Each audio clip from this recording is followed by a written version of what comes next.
It's me again. I promised I'd come back and do the little birdie gift tag. You should, from the last tutorial, you would have seen that once you cut your square off for your card, you would have been left with a small piece like this. What you want to do is corner around all of the edges, and then I've grunged up the edges using one of my sponge daubers and the soft suede ink. And I just go round using the daubers and just get a nice grungy effect around the edge. And what that will do is that will get rid of any of the cream that's showing where it shouldn't be, and it will just roughen it up and make it look a bit more vintage, which is what I want. Okay, and then what you're going to do is you've got a bit of cardstock that's the same size. It's going to go on the inside of your tag, and while I've got this ink open, I'm going to stamp thank you. This is from the mini catalogue as well. And so there, those two I'm just going to set aside for a second. And then I'm going to show you the bit of soft suede cardstock that I'm going to start off with.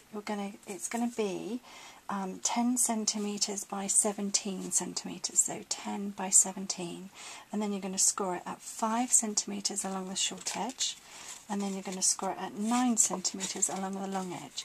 And what you'll find is one of the pieces is actually, or this section is actually shorter than this section. The shorter section is the bit that hangs from the bottle top, and this is the card. So if you look at it and visualise it, what you need to do is this bottom section is going to close as the card, and you need this to attach onto your bottle. So we just need to remove this panel here. So I'm just going to cut that away. I'm just going to cut that away now. So I'll just do that. You probably just heard my son in the background calling me, but I'm going to ignore him. Hope that he goes away. And then what's going to happen is that's going to stick on the front there like that. So first of all, I'm going to do the corner rounding. This is where I have to be really careful, because I would knock my flip camera. So I'm just going to round the corners really quickly. Okay, I'm not happy with the way that I've cut that, so let me just cut a little bit, cut the other side of the crease.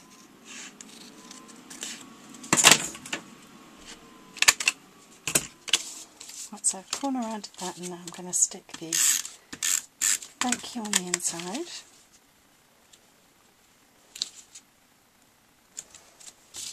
And then I'm going to stick the stamp design that we did on the last tutorial. If you need to see how to do that, then check out the last tutorial.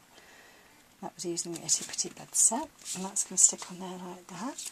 Now this is where we do the punching. So what I tried to do was use my grid paper and line up on my grid paper I'm going to just mark where I think is a central mark, just as a guide. You can do it with pen, I just did it with the piercer. And I'm going to cut that circle. And I'm going to do the same in a bit of Melon Mumbo cardstock, making sure that I leave enough of a gap around of an edge so that when I put the scallop over the top, I'm not going over the edges of the paper. It's going to give me this little design here. I'm going to get my Tombow. Ooh, big dot. See if I can spread that and share it without getting any more. Probably not.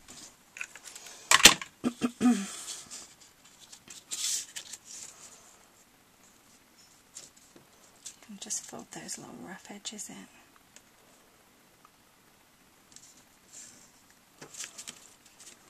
Any bits that squish out, I'm going to just squish off with my hands, like that, and then I'm going to wipe them on my clothes. And I'm going to now use the two-step bird punch, and I'm going to punch out a bird in the soft suede.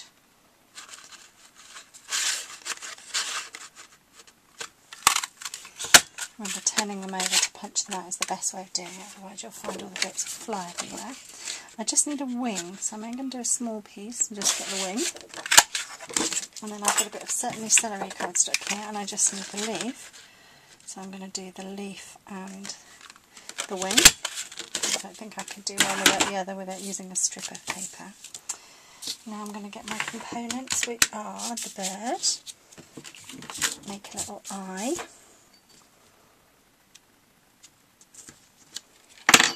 And my jewels.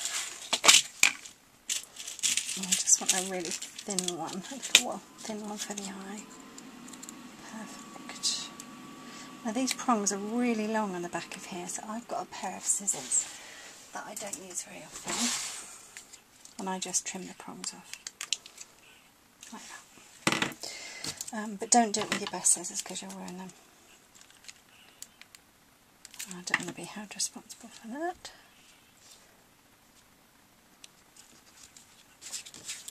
So that's going to go on there like that, and then my branch is going to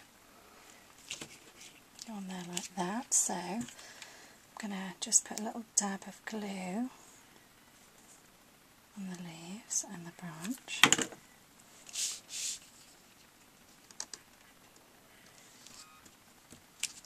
Stick that down. Then get some dimensionals on the back of my bird. I'm going to stick one where the dimensional, where the rhinestone bird was, to give it, just to make it stop twisting. Because if it twists, I might get that long prong coming out above the head, and then that would show. So I've just stuck it in place. Then my little bird will sit on there like that. And then what I probably do is just trim off the excess of that branch. I've stuck it together. That's because I've got a bit of skanky glue in there. And that's it. That's it complete. So hope you like it. It's really quick to make, as you can see, using the two-step bird punch, but it looks really effective once you hang it on a bottle or a bubble bath or something like that. It's great as a little gift tag to take to a friend's house if you're taking a bottle of wine or something like that. Great. Thanks for watching, ladies. Speak to you soon. Bye. Now, I did promise last time, I said if you could see the mess of my desk. My desk isn't all that messy today, and I'm sorry because some people requested to see my desk, but I thought I would give you just a quick shot, okay? This is my desk. This is what it takes for me to do a tutorial. And this is not messy, believe me, this is pretty good. So yeah, it was all nice and tidy before I got all the supplies that I needed to make this tag. And I am a really messy crafter. Thanks for looking. Bye.